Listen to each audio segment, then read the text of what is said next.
Hello everyone, welcome to my channel. Please, if this is your first time viewing, consider to subscribe to this channel so that anytime I upload an exciting video, you notify. Let's solve this simple question on the board. Now look at what you are given. We are going that into x squared minus s minus 1 all raised to the power what? S squared minus s equals to what? 1. We are asked to find the value of x. This question is very simple and interesting. Now we are going to obey and play with the law of what? Indices. It will help us a lot in this problem. Now we know that by one of the properties of indices, we know that anything raised to the power of 0 is equals to what? Is equals to what? 1. That means a raised to the power of 0 is equals to 1. And we are seeing 1 here. But our base here is what? S squared minus s minus 1.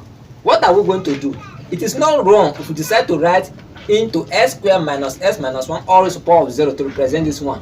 We are not wrong. By obeying the law of indices, we know that by the law of indices, say that anything raised to the power of 0 is what? 1. Okay? Now look at what in the interesting thing we are going to do in this place.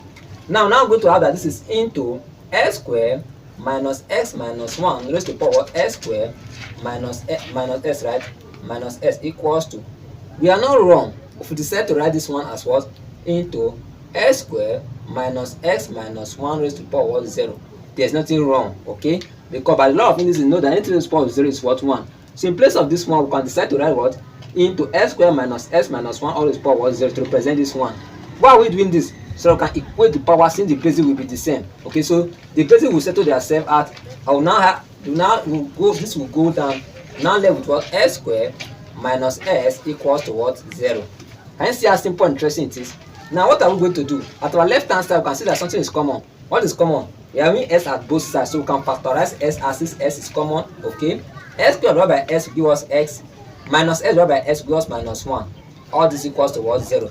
Remember that when the product of two terms is equals to 0, it means that one of them is equals to 0 or both of them are equals to what? 0. What are we going to do? Let's solve it respectively. So now see that s is equals to 0 or s minus 1 is equals to what? 0. This is one of the solutions.